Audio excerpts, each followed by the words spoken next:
실질적으로 이렇게 보면 언론사의 대표의 자격보다도 어찌 보면 자유한국당과 교감하면서 자유한국당의 정치적 입장을 대변하는 이렇게까지 볼 수 있는 거 아닌가요?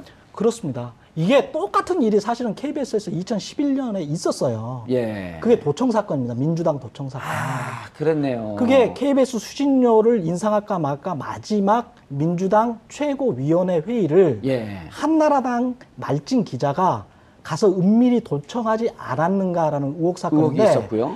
이제까지 확인된 것은 한성교 의원에게 당시 다음 날 한 11시쯤에 한성교 의원이 문방에서 이게 바로 녹취록이라고 하면서 민주당이 딴 생각을 품고 있다라고 어허. 폭로를 하는데 예. 그 전날 4시에 한 4시 정도까지 이 사람이 이 녹취를 풀어서 어떤 경로를 통해서 한성교 의원에게 갔는지. 한성교 의원에게 전달했고 그것을 KBS가 작성한 문건이 맞다라는 것은 KBS 임창건 당시 보도국장이 뉴스타파를 통해서 이야기를 해버렸어요. 인정을 했잖아요. 이야기를 예. 해버렸거든요. 그러니까 그런 것 같은 경우는 이 사람들이 상시적으로 한나라당 구여권 새누리당에 계속 접촉을 하고 있었고 있다. 자기들의 이익, 예. 언론사의 이익 또는 자기 경영진의 이익에 예. 부합되는 일들은 서슴지 않고 언론 윤리 뭐 이런 거는 다 저버리고 예. 최 교수님, 양사 노조가, 그리고 이제 KBS 같은 경우는 그 구노조, 신노조까지 해서 파업에 돌입하게 되면 그 다음 절차가 어떻게 되나요? 일단 파업에 돌입을 해서 요구사항을 계속 요구해야 되겠죠. 그렇죠. 사장 물러나라. 그렇죠. 사장이 물러나면요. 사장이 물러나면 새로 사장을 뽑아야죠. 잠깐만요. 네. 일단 그 불렀어요. 김장겸 그 검찰에 소환했는데 부당 노동 행위가 확인이 되면 어떻게 되나요? 구속영장을 청구할 수 있는 건가요? 아니, 현재는 노동청이 특별사법경찰로서 지금 수사를 하고 있는 거고요. 예. 검찰에 송치를 하게 되면 또 이제 그 판단을 할 텐데. 지금 소환을 어디 노동청이요. 서울지방노동청이 한 거죠. 예. 사법경찰 자격으로서. 영장은 검사가 청구할 수 있으니까 검찰이 중간에 잠깐 낀 것이고. 그런데 뭐 그 범죄 중대성에 비춰서 또 이렇게 뭐 도주하고 또 한동안 지금 김장현 사장이 없어졌다는 거잖아요. 방송에 대한 행사에서 중간에 빠져나가가지고. 그렇죠. 그러니까 그런 상황이 계속됐으면 뭐 구속영장이 발부될 수도 있겠습니다만은 앞으로 추이는 좀 지켜봐야 될 것이고, 죄질이나 사실은 그 공영방송을 파괴시킨 그 정도에 비하면 지금 뭐 체포영장 가지고 지금 시끄럽게 할 상황이 아닙니다. 너무나 그동안에 참담한 상황이 있었고 방금 뭐 편향적인 보도나 이런 거에 대해서 말씀하셨지만 명색이 시민들을 대신해서 공영방송을 관리 감독하라고 가 있는 KBS 이사회나 박문진 이사회에서 실제로 벌어지고 있는 모습, 그 소위 과거의 여당이라는 사람들이 추천한 그 이사들의 면면을 보시면 정말 그거를 생중계하면은 정말 나라가 뒤집어질 겁니다. 그럼 앉아가지고 노골적으로 그냥 이거는 그분들이 소위 그 극우적인 마인드를 가진 분들을 아주 뽑아서 거기다 갖다 놨잖아요. 그분들 스스로 자칭 애국 세력이라고 표현을 하는데, 애국 세력이 보기에 가장 공정한 방송을 MBC가 너무 잘하고 있다. KBS는 약간 미흡해서 비난을 받고 있다. 뭐 이런 식으로 자기들끼리 그냥 공식 석상에서 평가를 할 정도니까 이거는 뭐 그냥 형식적인 어떤 공정성에 대한 기준도 없이 본인들이 가지고 있는 극단적인 정치 편향의 입맛에 맞는 방송을 할 때만 공정하다고 얘기하는 사람들이에요. 최 교수님. 그러니까 지금 이게 묘하게요. 그 MBC, KBS 사태에 대해서 이 파업하는 상황에 대해서 여론조사를 해보면 촛불 때하고 여론조사가 똑같이 가요. 예를 들어 탄핵을 찬성할 때 한 80% 초반대 나오게 되면 KBS, MBC 사장에 대해서 어떻게 생각합니까? 라고 하게 되면 역시 비슷한 게 나오고. 자, 그런데 두 사장은 퇴임할 생각이 없는 거 아니에요? 그렇죠. 왜냐면 지금 사장을 해임을 시키려면 결국은 이사회가 결정을 해야 되는데 지금 본인들은 생각이 없죠. 그렇죠. 본인 생각 없죠. 그러면은 잘못한 김재철 씨도 씨라고 얘기해야겠죠. 김재철 씨도 예전에 박문일에서 해임을 시킨 거거든요. 그러니까 그 이사회에서 해임을 시키지 않으면 안 물러나도 이제 버티는 거죠, 결국. 근데 지금의 이사회 구성이 박근혜 정부 때 만들어진 이사회 구성이에요. 그렇죠. 9명, 박문진 이사 9명 중에 6대3. 정부와 여당이 6명. 당신 이제 박근혜. 그렇죠. 박근혜. 그러니까 지금 친자유한국당 성향의 6명. 6명. 그다음 민주당 성향이 3명. 민주당 그중에 한 분이 3명. 이제 우리 최강욱 변호사. 그다음에 KBS 가면 7대4예요. 7대4죠. 그러니까 그 방송은 7대2예요. 그렇죠. 7대2죠. EBS는 7대2. 그런 사람이 있는 상황에서 이사회가 알아서 그걸 할 수는 없는 거 아니에요. 지금 아무리 야당에서, 지금은 여당이죠. 여당에서 주장하고 요구해도 이사회 구성이 바뀌지 않는 한은 표결에 있어서 어쨌든 질 수밖에 없는 구조라는 거죠. 그런 구조라고 하면 사장들은 버티고 있어도 자기를 쫓아낼 수 없다고 생각하는 거예요, 지금. 그래서 정부에서는 지금 문재인 정부에서는 그렇다면 이 사람이 잘못한 게 있나 없나를 조사해 보자는 거 아니겠습니까? 예. 부당 노동행위를 했으면 법적으로 처벌을 받을 수 있는 근거가 되는 거 아니에요. 그래서 부당 노동행위가 한 것이 증명이 되고 조사에서 그게 밝혀지면 검찰에 고소하고 검찰이 수사해서 잘못한 게 있으면 쫓아낼 수 있는 근거를 만들어야 되는 거죠. 알겠습니다. 최 기자님. 네. 그때 정현주 사장 쫓아낼 때 보면 나중에 다 이제 무혐의로 무죄가 났지만 배임 횡령을 걸었단 말이에요. 네. 그럼 배임 횡령 부분에 대해서는 노조원들이나 회사 구성원들이 고발을 하게 되면 네. 조사할 수 있는 거 아닌가요? 감사도 할 수 있는 거 아닌가요? 충분히 조사할 수 있죠. 예. 이번에 이제 고대영 사장 같은 경우도 당시 2011년도 도청 사건이 있었을 때 보도본부장이었고 예. 보도본부장이 대외 협력 업무에 총괄을 맡고 있었거든요. 예. 그래서 고대영 사장이 당시 그 도청 의혹 사건의 당사자로 지목되는 그 기자가 경찰서에서 휴대폰을 잃어버렸다고 했을 때 직접 보도본부장실로 불러서 휴대폰을 새로 지급을 해줬어요. 그런 일이 전무후무합니다. 보통 휴대폰을 잃어버리면 예. 어떤 회사원도 휴대폰을 잃어버리면 회사의 총무팀이나 이런 데다 신고를 하고 예. 자기 돈으로 물어내든지 아니면 회사에서 새로 휴대폰을 지급을 해주죠. 예. 그런데 본부장이 이사인 보도본부장, 이사급인 보도본부장이 직접 휴대폰을 지급을 해줬다는 거예요. 무슨 의미죠? 이거는 둘이 짜지 않고는 예. 어떤 내막을 알지 않고는 보도본부장, 당시에 보도본부장이 도청 사건의 내막을 완전히 알고 있다라는 이야기죠. 그래서 이 사람을 감싸고 있었다. 그렇기 때문에 고대영 사장 같은 경우에 도청 사건의 주요 당사자일 수밖에 없고요. 핸드폰을 잃어버린 것도 의혹이네요. 핸드폰을 잃어버린 것도 의혹이에요. 당시 경찰 조사에서 그 기자 같은 경우에 처음에는 택시에서 잃어버렸다고 했어요. 예. 근데 경찰이 그 택시를 찾았습니다. 그리고 블랙박스를 봤어요. 근데 당시에 아하. 그 휴대폰도 있었고 택시에서 예. 내릴 때 그리고 휴대폰도 있었고 노트북도 있었어요. 노트북 예. 가방도. 그 노트북 가방을 들고 내리는 걸 보고 경찰이 다시 추궁을 하니까요. 아, 내가 그때 술 먹어서 착각한 것 같다. 아마 술집에서 잃어버렸나? 아하. 이렇게 말을 바꿉니다. 계속 말을 바꿔요. 그런데 이게 언론사니까 당시에 이렇게 압수수색도 못하고 아무것도 예. 못하게 되면서 이게 흐지부지 된 상황이거든요. 그래서 그런 부분에 대해서 지금 수사를 하게 되면 뭔가 나올 수가 있겠다. 이건 검찰 재수사가 착수가 됐거든요. 예. 이번에. 그러니까 이거는 뭔가 나올 수가 있습니다. 검찰 재수사 착수했나요? 예, 착수했습니다. 예. 예. 자, 버팁니다.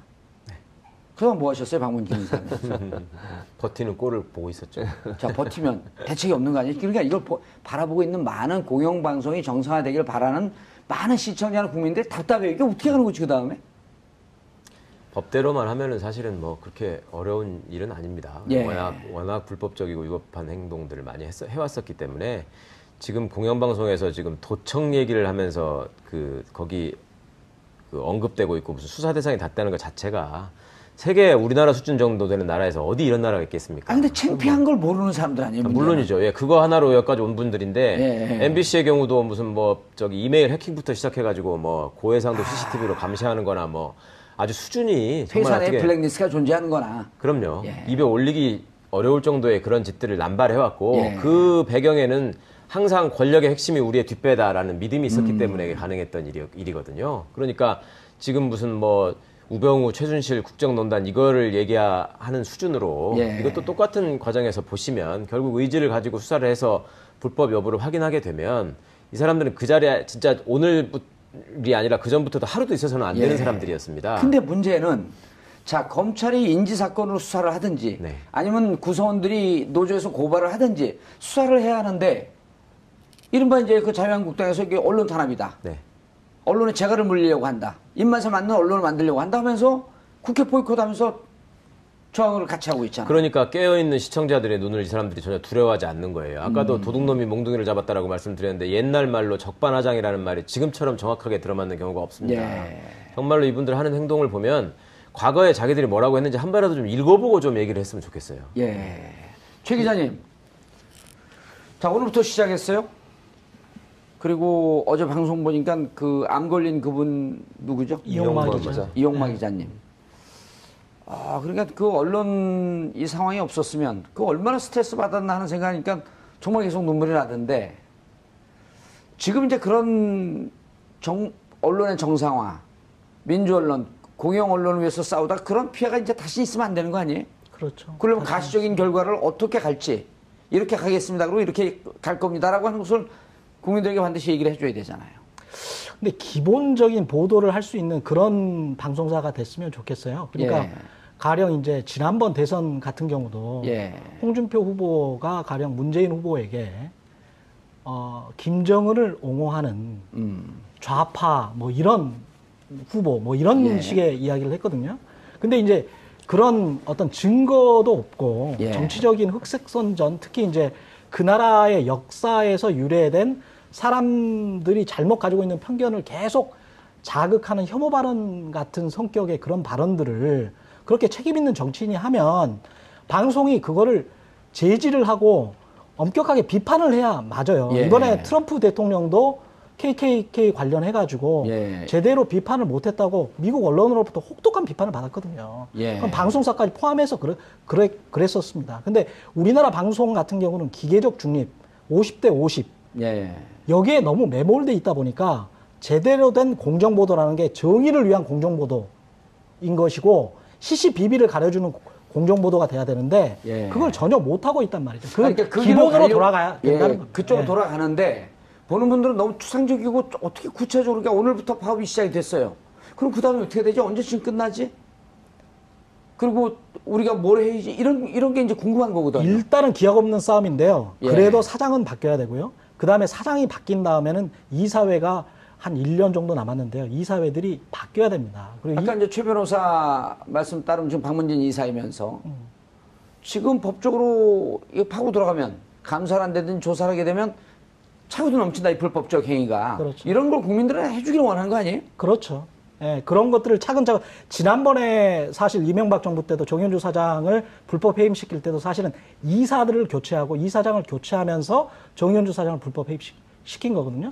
그 순서였는데 이번 같은 경우는 이제 그게 적법한 절차대로 진행이 되지가 않다 보니까 어쩔 수 없이 사장의 불법적인 부분들을 지금 제대로 따지고 갈 수밖에 없는 것이죠. 자, 그 김장겸 사장, 고영주 사장에 대해서 불법적인 부분 찾아야 되고요. 그리고 고영주 이사장 같은 박문진 이사장, 그러니까 MBC 사장을 임명할 수 있는 박문진 이사회의 이사장인 고영주 이사장은 그렇죠. 고영주 지금도 대통령을 향해서 공산주의자다. 그러니까요.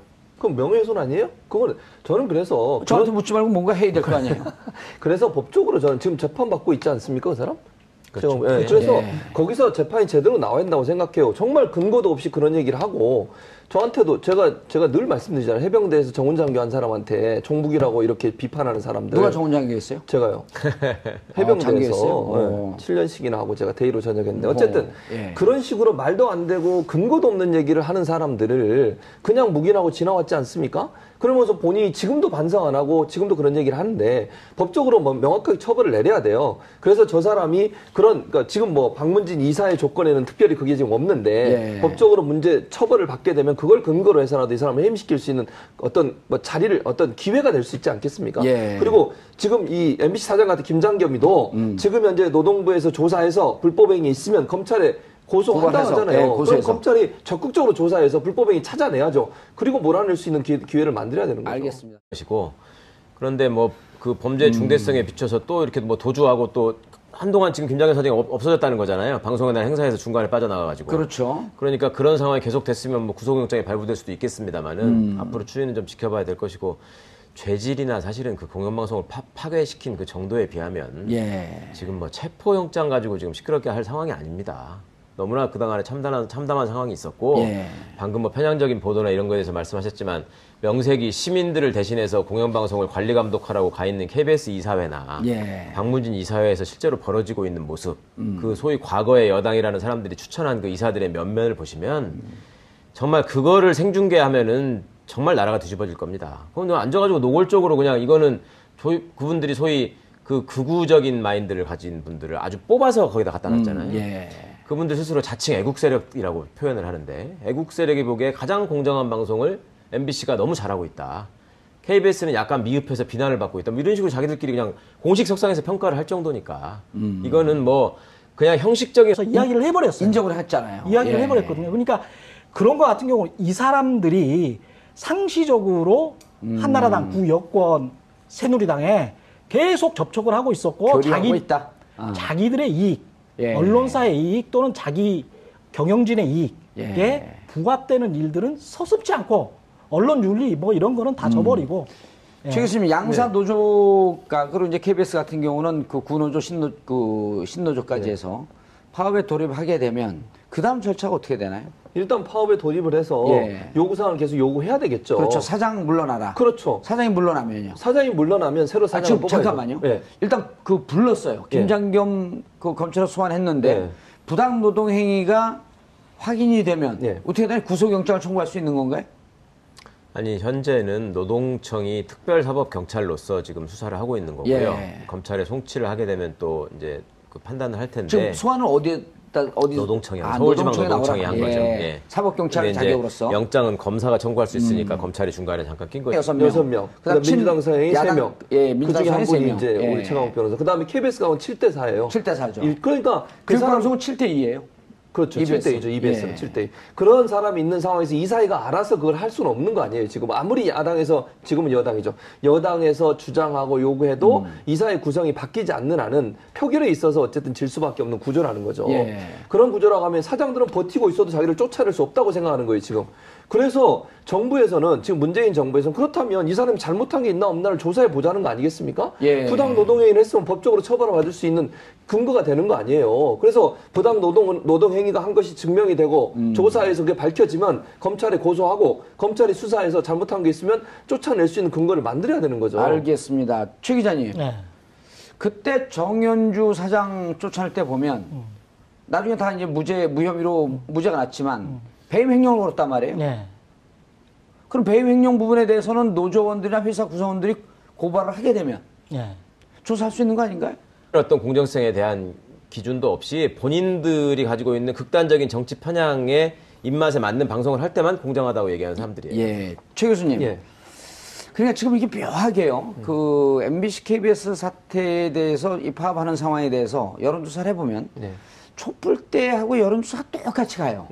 예를 들어 탄핵을 찬성할 때 한 80% 초반대 나오게 되면 KBS, MBC 사장에 대해서 어떻게 생각합니까? 라고 하게 되면 역시 비슷한 게 나오고. 자, 그런데 두 사장은 퇴임할 생각이 없는 거 아니에요? 그렇죠. 왜냐면 지금 사장을 해임을 시키려면 결국은 이사회가 결정을 해야 되는데 지금 본인들은 생각이 없죠. 그렇죠. 본인은 생각 없죠. 그러면은 잘못한 김재철 씨도 씨라고 얘기해야겠죠. 김재철 씨도 예전에 방문일에서 해임을 시킨 거거든요. 그러니까 그 이사회에서 해임을 시키지 않으면 안 물러나도 이제 버티는 거죠, 결국. 근데 지금의 이사회 구성이 박근혜 정부 때 만들어진 이사회 구성이에요. 그렇죠. 9명, 박문진 이사 9명 중에 6대3. 정부와 여당이 6명. 당신 이제 박근혜. 그렇죠. 박근혜. 그러니까 지금 친자유한국당 성향이 실질적으로 이렇게 보면 언론사의 대표의 자격보다도 어찌 보면 자유한국당과 교감하면서 자유한국당의 정치적 입장을 대변하는 이렇게까지 볼 수 있는 거 아닌가요? 그렇습니다. 이게 똑같은 일이 사실은 KBS에서 2011년에 있었어요. 그게 도청 사건입니다. 민주당 도청 사건. 그랬네요. 그게 KBS 수신료를 인상할까 말까 마지막 민주당 최고위원회 회의를 한나라당 말진 기자가 가서 은밀히 도청하지 않았는가라는 의혹 사건인데 의혹이 있었고요. 이제까지 확인된 것은 한성교 의원에게 당시 다음 날 한 11시쯤에 한성교 의원이 문방에서 이게 바로 녹취록이라고 하면서 민주당이 딴 생각을 품고 있다라고 폭로를 하는데 그 전날 4시에 한 4시 정도까지 이 사람이 이 녹취를 풀어서 어떤 경로를 통해서 한성교 의원에게 갔는지. 한성교 의원에게 전달했고 그것을 KBS가 작성한 문건이 맞다라는 것은 KBS 임창건 당시 보도국장이 뉴스타파를 통해서